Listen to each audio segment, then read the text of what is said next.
नमस्कार मेरे प्यारे विद्यार्थियों, मैं केजी अग्रवाल हिंदी विषय अध्यापक आप सभी विद्यार्थियों को पिछली कक्षा में समास के विषय में कुछ बताने जा रहा था। आज उस समास प्रकरण को ही चर्चा में रखते हुए हम समास के भेदों के अर्थ एवं उनके उदाहरण जानने का प्रयास करेंगे। सबसे पहले हम समास के भेदों के नाम लिखेंगे। मैंने कल आपको समास की परिभाषा बताई थी कि समास का अर्थ होता है संक्षिप्तीकरण। परिभाषा में बताया था दो या दो से अधिक शब्दों से मिलकर के जब कोई छोटा सार्थक समूह बनता है, तो वह क्या कहलाता है? समास। क्या कहलाता है मेरे प्यारे विद्यार्थियों? समास। Very good. अब देखिए समास के प्रकार मैंने कल आपको बताए थे, तो मैंने आपको 6 प्रकारों की चर्चा की थी। कितने प्रकारों की चर्चा की थी मेरे प्यारे विद्यार्थियों? 6 प्रकार, जिनमें सबसे पहले हमने देखा था अव्ययी भाव समास। दूसरा मैंने आपको बताया था द्वंद्व समास। तीसरे का नाम लिखा था मैंने जैसे आपके सामने द्विगु समास। फोर्थ में मैंने आपको लिखा था जैसे कर्मधारय समास। नेक्स्ट लिखा था जैसे मैंने आपको बहुव्रीहि समास। और अंतिम लिखा था मैंने आपको तत्पुरुष समास। कल हमने इतनी चर्चा की थी मेरे प्यारे विद्यार्थियों। समास की परिभाषा, समास का शाब्दिक अर्थ, संक्षिप्तता।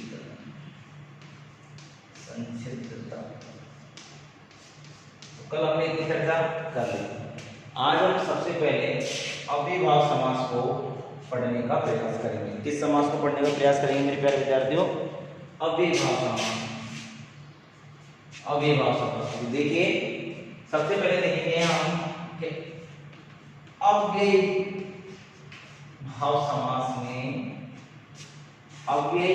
समास में ये जो आपके सामने शब्द लिखा हुआ है, इसमें मूल शब्द क्या है? तो हम लिखेंगे मूल शब्द मेरे प्यारे विद्यार्थियों अव्यय। क्या है?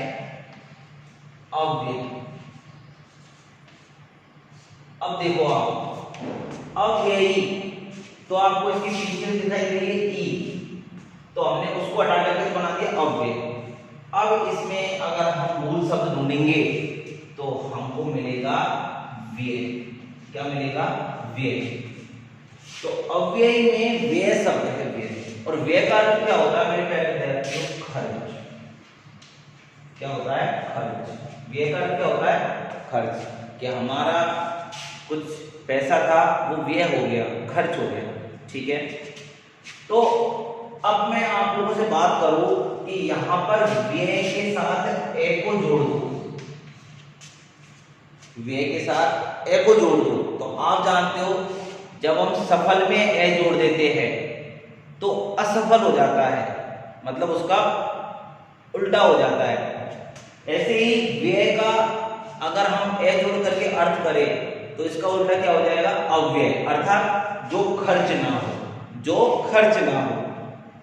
तो यहां पर हमें ये ध्यान में रखना है कि जिस समास में किसी प्रकार का व्यय नहीं है, जिस समास में किसी प्रकार का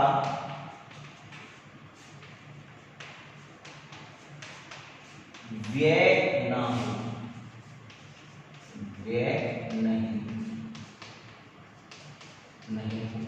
अब आप समझ सकते हो व्यय का मतलब क्या होता है? मैंने आपको खर्च। ठीक है, तो इसमें क्या होता है? ध्यान से सुनना मेरे प्यारे विद्यार्थियों। अभी तक मैंने आपको बताया है कि जिस समास में किसी प्रकार का व्यय ना हो, अर्थात खर्च ना हो। तो इसमें क्या होता है कि खर्च न होने का मतलब ये थोड़ी है सब ये पैसा है कि जेब में सुरक्षित रहा, 1 रुपये भी खर्च नहीं हुआ, ऐसा नहीं है। खर्च न होने का मतलब ये है कि किसी प्रकार का परिवर्तन नहीं आता। किसी प्रकार का क्या नहीं आता मेरे प्यारे विद्यार्थियों? परिवर्तन नहीं आता। खर्च न होने का मतलब क्या है? परिवर्तन नहीं आना, चाहे उसका लिंग कोई भी हो, चाहे वचन कोई भी हो, चाहे कारक कोई भी हो।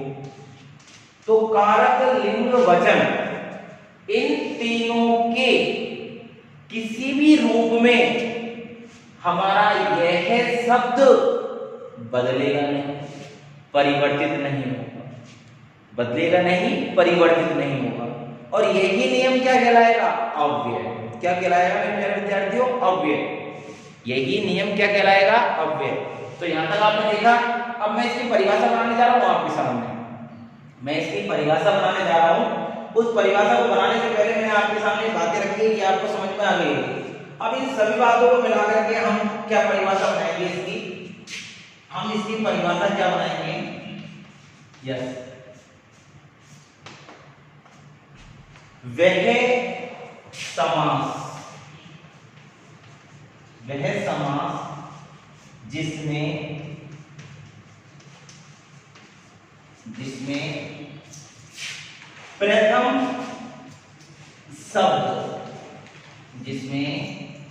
प्रथम शब्द प्रधान हो और उसके साथ किसी भी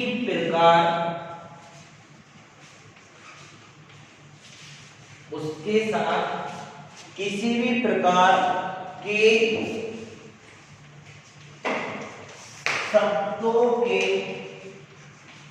उसके साथ किसी भी प्रकार के शब्दों के अंतर्गत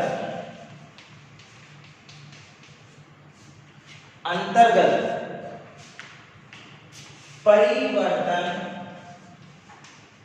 न किया जाए। अब देखो, समझ रहा है ये परिभाषा किस तरह से समझाई मैंने आपको? वह समाज जिसमें प्रथम शब्द क्या हो? प्रधान, एवं उसके साथ किसी भी प्रकार के शब्दों के अंतर्गत परिवर्तन नहीं किया जाए। अब देखो, आप किसी भी प्रकार के शब्दों का परिवर्तन नहीं किया जाएगा मतलब क्या है? अब समझना आप ध्यान से।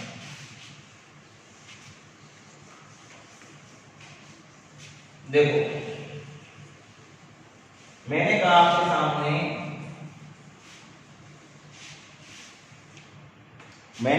सामने जैसे दिन।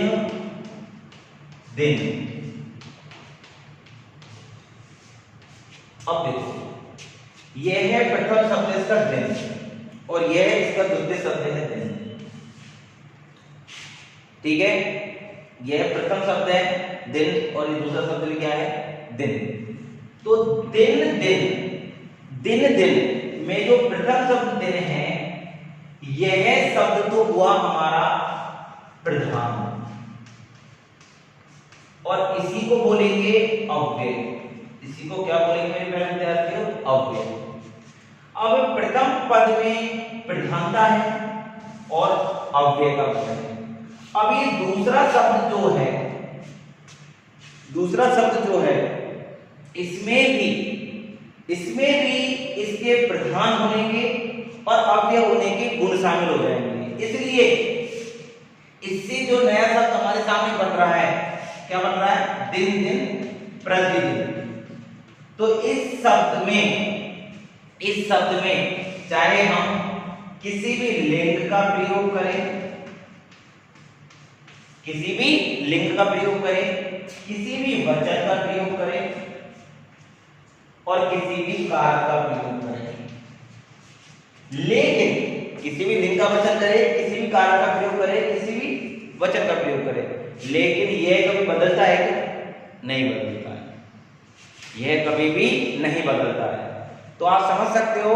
तो हमारे समास की परिभाषा क्या बनेगी? लिखिए, वह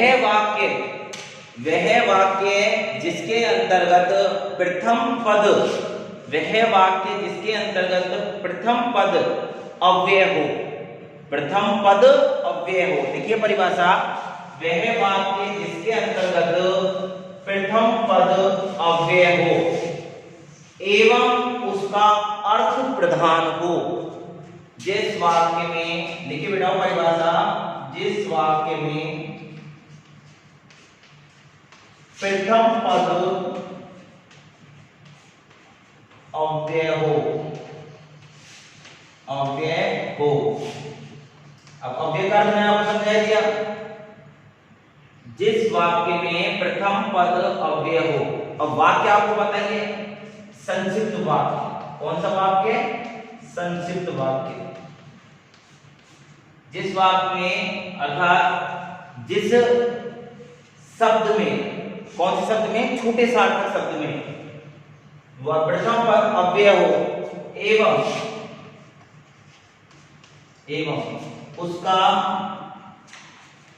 उसका अर्थ प्रधान हो, एवं उसका अर्थ प्रधान हो, उसे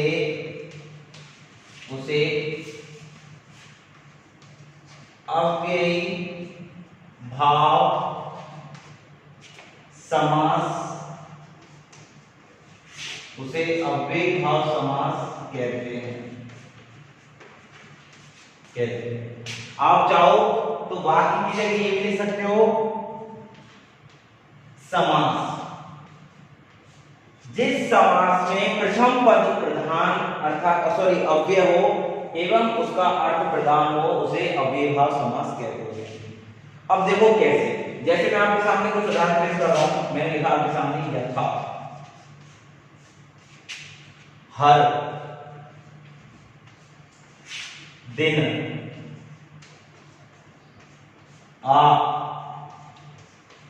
ये मैंने आपके सामने कुछ शब्द लिखे हैं। जीवन में ध्यान रखना, इन शब्दों को लेकर के जो भी कोई वाक्य बनेगा, संक्षिप्त जो वाक्य बनेगा, वो हमेशा अव्ययीभाव समास के अंदर रहेगा। ये मैंने जो लिखे हैं, ये प्रथम प्रधान शब्द है, प्रथम प्रधान शब्द है, जो उपसर्ग के जैसे उपसर्गों को हम किसी शब्द के आगे रखते हैं ना, उस तरीके से ये भी उपसर्ग के रूप में प्रयोग होंगे समास। कैसे? अब देखो, आप जैसे मैंने लिखा यथा शक्ति, यथा शक्ति। अब इसका अर्थ क्या होगा? शक्ति के अनुसार। देखो प्रथम पद ने दूसरे पद को भी अपना ही बना लिया, तो शक्ति के अनुसार, यहां यथा का क्या होगा? अनुसार, अनुसार। तो यथा शक्ति का मतलब क्या होगा? शक्ति के अनुसार, शक्ति के अनुसार। यस। अब देखो आप नेक्स्ट महत्वपूर्ण बात, इसके बाद मैं कहूंगा आपसे हर। मैंने क्या कहा आपसे? हर। तो अब यहां पर हम लेंगे हर घड़ी, हर घड़ी। तो कैसे? जैसे हम कहते हैं आप घड़ी घड़ी प्रश्न पूछते हो, आप घड़ी घड़ी एक ही बात बताते हो, आप घड़ी घड़ी एक ही काम करते हो। तो ऐसे शब्दों में मेरे प्यारे विद्यार्थियों, जो शब्द बनेगा वो बनेगा हर घड़ी। हर घड़ी मुझे आप एक ही प्रश्न बताते हो, हर घड़ी मुझसे आप प्रश्न पूछते रहते हो, हर घड़ी आप एक ही काम करते रहते हो। तो इस तरीके से हर घड़ी हमारा जो समासिक पद है उसका विग्रह क्या होगा? घड़ी घड़ी। क्या होगा? घड़ी घड़ी। ये क्या होगा? इसका समासिक विग्रह। अब मैं कहूं यहां पर दिन, तो आपको पता है, जैसे मैंने आपके सामने कहा दिन दिन, दिन दिन, तो इसका सामासिक पद क्या बनेगा? प्रतिदिन। क्या बनेगा मेरे प्यारे विद्यार्थियों? प्रतिदिन। अब हम बात करें इस आ शब्द की, तो मैंने कहा यहां पर आपसे आ जन, आजन्म। तो आप पढ़ता है आपको आजन्म किसे कहते हैं? जो जीवन भर रहे, जो जीवन भर रहे। तो अब मैंने जन्म से पहले आ लगा दिया। तो ऐसे आपके सामने जो मैंने उदाहरण दिए हैं, ऐसे उदाहरणों के मैं आपको पीडीएफ भी सेंड करूंगा, जिसमें आपको ये जो शब्द है ऐसे शब्दों को मैं शामिल करके रखूंगा उसमें। इसमें अब देखो एक ही शब्द को अगर मैं आपके सामने लिखूंगा तो बहुत काफी समय ले लेगा एक ही समास हमारा। तो मैंने आपको जितना डिटेल से समास समझाया है उसे आप अपने कॉपी में उतारोगे, समझोगे। कहीं भी समस्या आती है तो आप अपने प्रश्नों को कमेंट द्वारा या मुझे कॉल करके भी बता सकते हो। तो मेरे प्यारे विद्यार्थियों, अभी हमने इस वीडियो में अव्ययी भाव समास को पढ़ा है। कल की वीडियो में हम द्वंद्व को पढ़ेंगे, द्विगु को पढ़ेंगे। तो आप लोग अपने कार्य को इसी तरीके से बनाए रखना। आज के लिए इतना ही, धन्यवाद।